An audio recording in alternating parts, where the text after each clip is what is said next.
Hello and welcome to this new edition of Business Africa. My name is Asha Sampath and we're glad to bring to you this magazine dedicated to the continent's business and economic news. As you've noticed, our show has undergone a facelift in tune with the times to celebrate the 20 years of Business Africa this month. We are seizing this opportunity to thank you all, our viewers, for your loyalty to our programs. And as usual, you can win $150 in our Business Africa game. More details later, but first, today's top stories. Pitched battle for the protection of traditional African fabrics. West Africa is at the heart of piracy and smuggling. People still come here, but I must say it is more difficult now because they have an alternative. Times are tough and people will go for the cheaper option. Protection of patents, trademarks and fight against counterfeiting. It's the mission of the African Intellectual Property Organization. Très souvent, à 80%, ils découvrent la propriété intellectuelle dans le cadre d'un contentieux, dans le cadre d'une contrefaçon. In 80% of cases, they discover intellectual copyright when there is a dispute over counterfeit goods. In Paris, food trucks that serve meals on the go are on the rise. The African version is represented with Black Spoon, the first food truck dedicated to the cuisine of the continent. Les différents plats que nous proposons chez Black Spoon, c'est les grands classiques. The dishes we offer our clients at Black Spoon include the classics. There's a mafé, a ground nut-based sauce, chicken yassa, that is basically an onion sauce cooked with lemon served with chicken. Last month, in the midst of the Black Lives Matter movement, members of the US Congress appeared kneeling in kele scarves, a traditional fabric from Ghana. The gesture drew attention to these ancestral fabrics, which are very delicate to manufacture and have been threatened for years by counterfeiting. The legislation tries to repress fraud, but the fight is difficult, our journalist in Togo reports. In Africa, the market for pirate copies of goods, from computers to car parts and masks to medicine, has never been so profitable. Now even the famous traditional pagne, so dear to the continent's women, is faked. We went to the capital of the pagne to find out more. Lomé, the capital of Togo, built its reputation on its splendid traditional tissues. Now even Lomé has been invaded by the tissue of lies. The unscrupulous counterfeiters copy classic designs for their low-quality cloth. On the first wash, these tissues lose their color, and the wearer often ends up with colored stains. The Nanas Benz, the famed cloth makers who got their name for their fondness for their Mercedes cars, made a fortune selling their wax tissue designs in the 1980s. Once they set fashion trends across Africa. Now their monopoly is gone. Some people now import fakes, while others still swear by the quality of their original pagnes, made by Velisco, owner of Superwax. People still come here, but I must say it is more difficult now because they have an alternative. Times are tough and people will go for the cheaper option, although, as I said, the tissue is poor quality and not made to last. An original pagne will cost an average of $125. A counterfeit copy sells for just $21, 1/6 of the price. It is becoming increasingly difficult to get by. Little wonder Africans are tempted to buy elsewhere.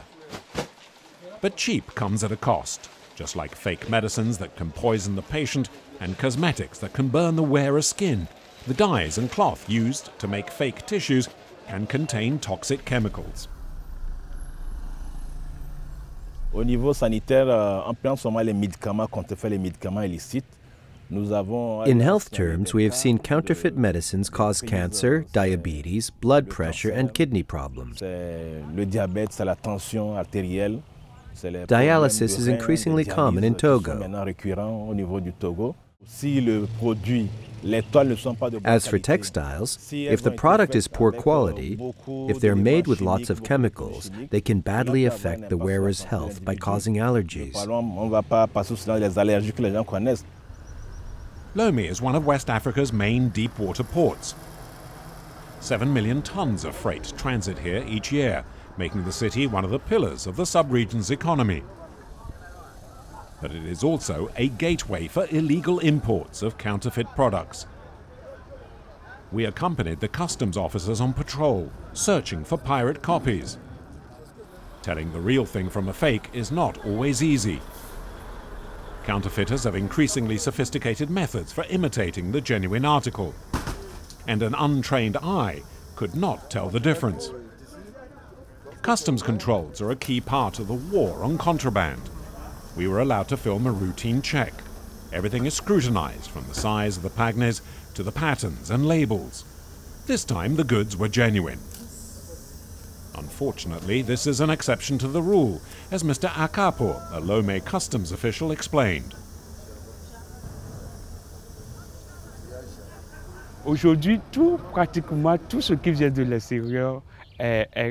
These days, just about everything that is imported is fake, whether we are talking about textiles, medicines, and even the main consumer goods. Everything, absolutely everything, is counterfeit. This phenomenon, as we see it today, is tied up with the development of Asian markets, especially the Chinese market.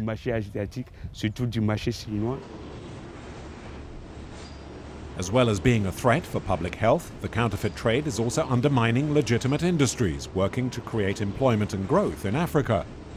The major brands are bearing the brunt of the onslaught and have decided to fight back. Following the example of Nestlé in the agroalimentary sector, Velisco has signed several trade conventions with countries such as the Ivory Coast, the DRC and Togo. The goal is to set up a strategy to fight the phenomenon and try to survive. In partnership with the AIPO, the African Intellectual Property Organization, brands are organizing training seminars to make magistrates and customs officials aware of the scale of the problem and provide them with knowledge they need to wage war on the smugglers. This public-private partnership should help maintain current employment levels in the legal sector, not to mention the revenue for the countries that can no longer levy import taxes. L'impact économique pour l'État est énorme puisque the economic impact for the state is enormous because counterfeit and fraud go hand in hand, and that means lost fiscal revenues on a daily basis. There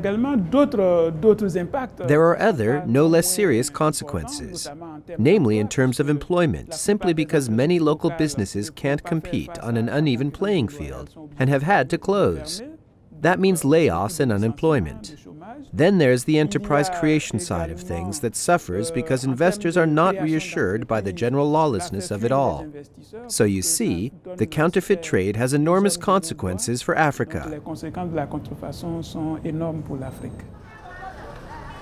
According to AIPO figures, depending on the sector in question, 30% to 80% of products on sale could be counterfeit. Velisco affirms that counterfeit goods have led to important losses over the past 5 years. Under Togolese law, counterfeiters can face fines of up to $10,500 and 6 months in prison. These sanctions don't seem to be harsh enough to dissuade the counterfeiters. However, in the eyes of the law, there is no distinction between the counterfeiter and the client, who both face the same penalties. Many African countries have decided to take a tougher stance when dealing with the problem.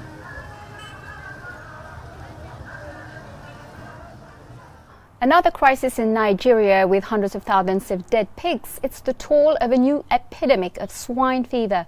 The virus is said to have appeared in Lagos and Ogun State before spreading to the rest of the country. Its propagation, favored by the conditions of confinement in the face of the progression of the COVID-19 pandemic, already represents an economic loss equivalent to more than 40 million euros. Between 2016 and 2019, Africa experienced around 60 swine fever outbreaks. Created in 1963, it plays a growing role in the economic and social development of the continent. From its headquarters in Yaoundé in Cameroon, the OAP, the African Intellectual Property Organization, is the institution guaranteeing the protection of African inventions and therefore investments and technology transfers from the continent. A vital role as discovered by Edmond Letsini, a young Cameroonian engineer whom we followed in this report. Take a look. Edmond Letsini is a professional inventor. He lives in the relative tranquility of the outskirts of Yaoundé, the Cameroonian capital. A qualified electrical engineer, he's spent the past 15 years searching for new ideas. His most recent invention is a water filter adapted to African requirements. Three of my cousins caught amoebic dysentery at a time when we were using traditional fillers with two compartments. That inspired me to devise these filters, based on the activated carbon our grandmothers gave us when we were little.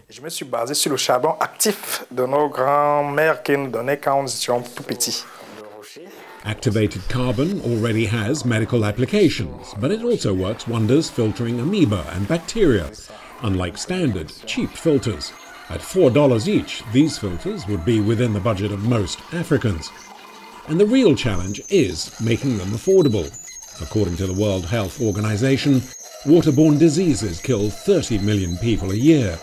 It has taken 6 years, development and investment, and although his invention is now in its laboratory study phase, Edmund has already applied for a patent at OAPI, the African Intellectual Property Organization. OAPI was founded over 40 years ago to protect patents, brands, and industrial designs. It now has 17 member states. Et protéger son invention, ça veut dire tout simplement protecting your invention means taking two approaches. You avoid your invention being exploited abusively by a third party, and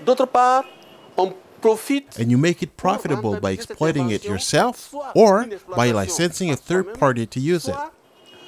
Pas de système de contrat de licence avec les tiers. I came to the OAPI to protect my invention with a patent, so I could market it. I paid $48 because my country is an OAPI member, which qualifies me for a grant to patent my invention.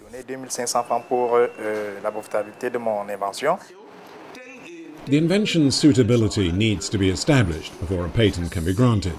During this phase of the process, OAP studies the specific characteristics of the invention, as well as examining archives to make sure the same invention has not already been patented in the past.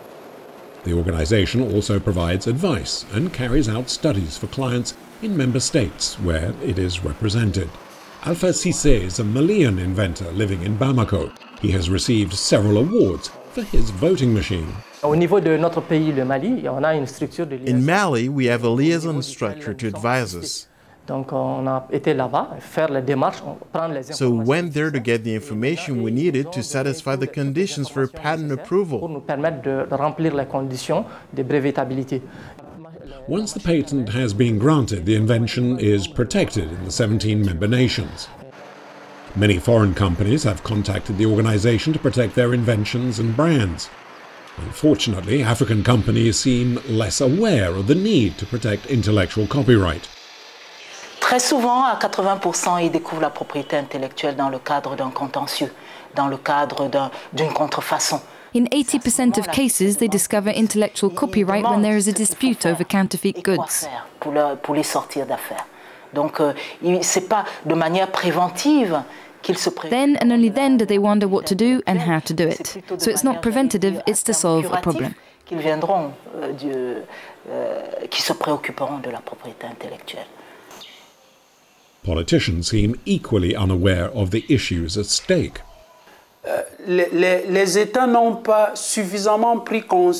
Governments are not sufficiently aware of the benefits of intellectual copyright, which explains why intellectual copyright is still, in terms of repetition and exploitation, a poor cousin in the context of OAPI. Edmund knows full well that even when his patent has been approved, he won't immediately reap the rewards of his efforts. OAPI patents only provide limited protection internationally and are not a guarantee of commercial success. Edmund is due to meet representatives from the subsidiary of a foreign investment company. If he manages to convince them that his invention has investment potential, his filter could soon be another African-made and mass-produced item.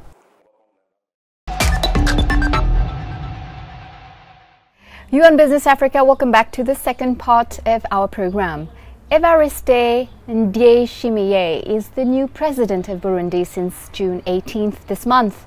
At 52, this retired general, elected to the presidency in May 2020, replaces the recently deceased President Pierre Nkurunziza. He takes the reins of a fragile country isolated from international aid.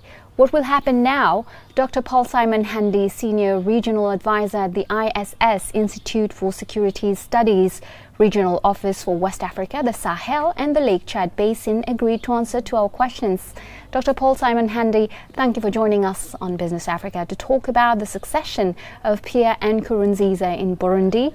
Well, who is Evariste Ndayishimiye, the new president? Evariste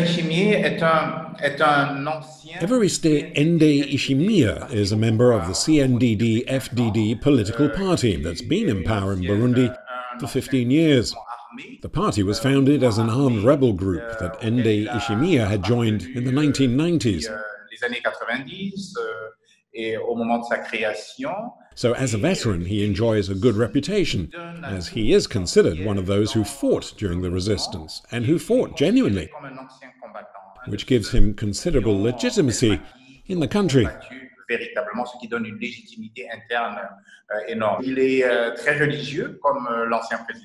He is very religious, like the former president, and his inauguration speech was dotted with religious references from the Bible.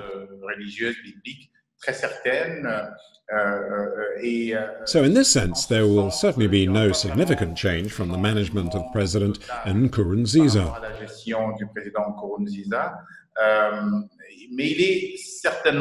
But despite the aggressive tone in his opening speech, there were nevertheless some interesting nuances, which lets us hope that he's certainly someone probably more open to dialogue.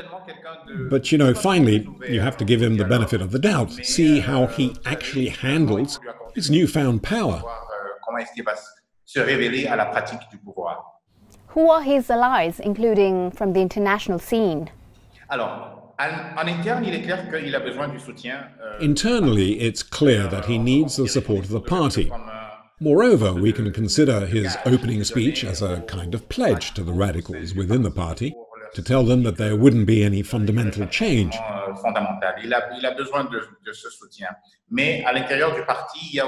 He needs their support. But within the party, there is also consensus that the Burundian economy has suffered in recent years. Now, we can discuss the reasons, but the economy has to be revived in order to help productivity. And perhaps his best asset will be to convince the radicals within the party. In particular, certain soldiers who are relatively radical and conservative. Perhaps the best means of convincing them is that it's vital to revive productivity. What are going to be his priorities? Essentially, helping with national reconciliation and, above all, to create some dynamism.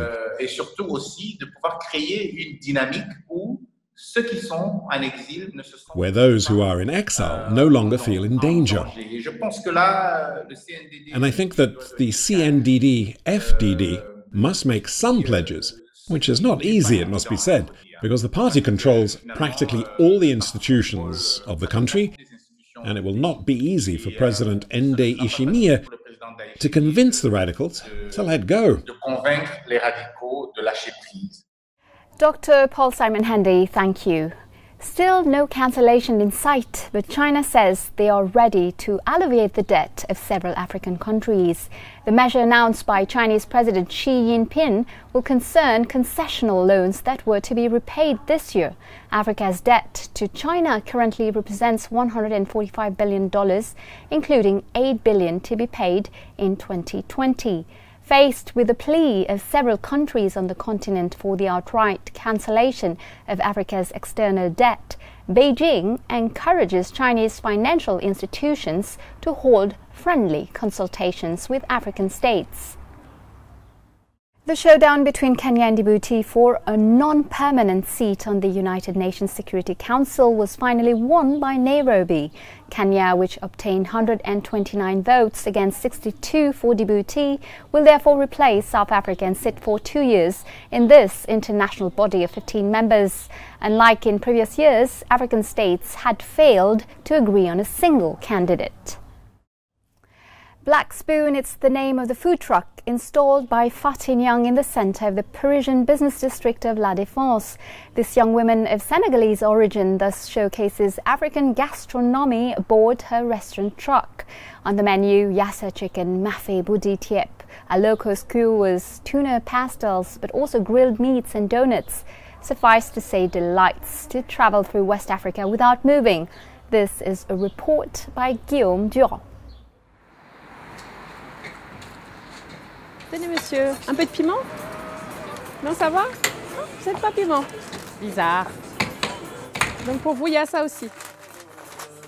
Mafé avec la boisson? Fatih Niang has a mission to bring African gastronomy to as wide a public as possible. Her concept is original, yet fashionable. At the end of 2013, Fatih Niang, a young 34-year-old woman from Senegal, decided to launch Black Spoon, first African food truck in the Parisian business district. Moi, je faisais une formation. I was on a training course for business management and creation. That's when I found out about food trucks, and right away I wanted to adapt the idea and make an African version. In the suburbs, you get all kinds of food: Lebanese, Thai, Chinese, European, but not African. I thought that was a shame.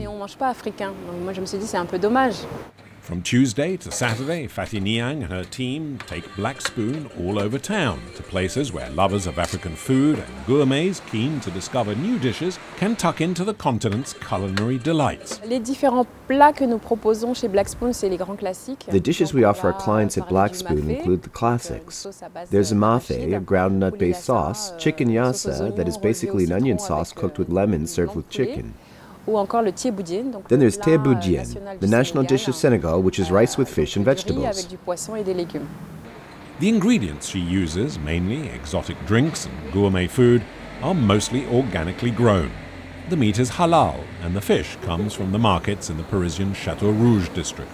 In the financial district of La Défense, where midday meals are often eaten on the go, Black Spoon is a compromise between fast food and quality cuisine. Since its launch in December 2013, the food truck has been a runaway success, and every day Fatih and her team make new culinary conquests.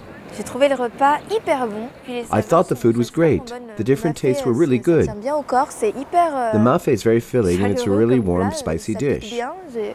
It tickled my taste buds. Her chicken is very subtle. It's great that a fast food caterer has finally provided such refined gastronomic delights.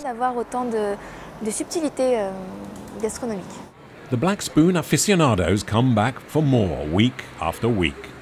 I'd heard about this type of cuisine, mainly from friends that told me about it and that were going to prepare it for me.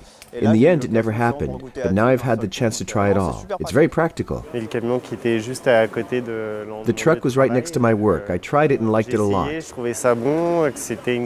authentic cuisine, a little spicy. It was nice. It's as good as what I make at home, at least as good. No problems on that point. It tastes great, and that's why I keep coming back. 2 years went by between the genesis of the Black Spoon concept and its arrival on the streets of Paris. This food truck is the fruit of a whole enterprise creation program, with support from the French Employment Agency, a local enterprise creation program, and a bank loan. Fatih Niang was granted $110,000 to launch her business, and success is clearly on the menu for Black Spoon. We'd also like to have permanent premises and have a restaurant in Paris or in the Porte de Paris. And why not do deliveries as well?